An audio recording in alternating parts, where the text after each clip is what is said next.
परम पवित्र पावन सावन माह पर विशेष भगवान शिव से जुड़े कुछ रोचक तथ्य। भगवान शिव का कोई माता पिता नहीं है, उन्हें अनादि माना गया है, मतलब जो हमेशा से था, जिसके जन्म की कोई तिथि नहीं।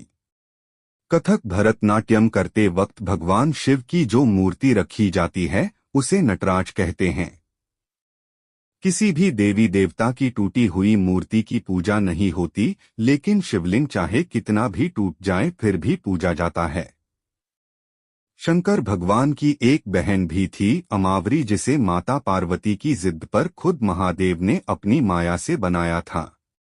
भगवान शिव और माता पार्वती का एक ही पुत्र था जिसका नाम था कार्तिकेय गणेश भगवान, तो मां पार्वती ने अपने उपटन शरीर पर लगे लेप से बनाए थे। भगवान शिव ने गणेश जी का सिर इसलिए काटा था क्योंकि गणेश ने शिव को पार्वती से मिलने नहीं दिया था, उनकी मां पार्वती ने ऐसा करने के लिए बोला था। भोले बाबा ने तांडव करने के बाद सनकादि के लिए 14 बार डमरू बजाया था, जिससे माहेश्वर सूत्र यानी संस्कृत व्याकरण का आधार प्रकट हुआ था। शंकर भगवान पर कभी भी केतकी का फूल नहीं चढ़ाया जाता क्योंकि यह ब्रह्मा जी के झूठ का गवाह बना था।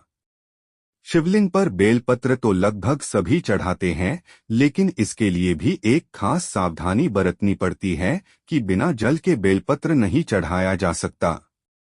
शंकर भगवान और शिवलिंग पर कभी भी शंख से जल नहीं चढ़ाया जाता क्योंकि शिव जी ने शंखचूड़ को अपने त्रिशूल से भस्म कर दिया था। आपको बता दें, शंखचूड़ की हड्डियों से ही शंख बना था। भगवान शिव के गले में जो सांप लिपटा रहता है उसका नाम है वासुकी। यह शेषनाग के बाद नागों का दूसरा राजा था। भगवान शिव ने खुश होकर इसे गले में डालने का वरदान दिया था। चंद्रमा को भगवान शिव की जटाओं में रहने का वरदान मिला हुआ है। नंदी, जो शंकर भगवान का वाहन और उसके सभी गणों में सबसे ऊपर भी है, वह असल में शिलाद ऋषि को वरदान में प्राप्त पुत्र था, जो बाद में कठोर तप के कारण नंदी बना था। गंगा भगवान शिव के सिर से क्यों बहती है? देवी गंगा को जब धरती पर उतारने की सोची तो एक समस्या आई कि इनके वेग से तो भारी विनाश हो जाएगा। तब शंकर भगवान को मनाया गया कि पहले गंगा को अपनी स्टाओं में बांध लें, फिर अलग अलग दिशाओं से धीरे धीरे उन्हें धरती पर उतारें।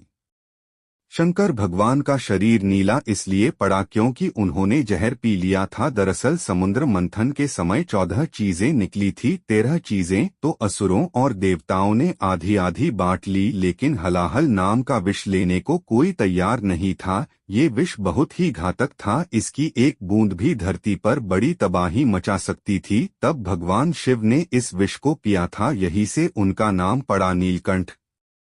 भगवान शिव को संहार का देवता माना जाता है, इसलिए कहते हैं तीसरी आंख बंद ही रहे प्रभु की।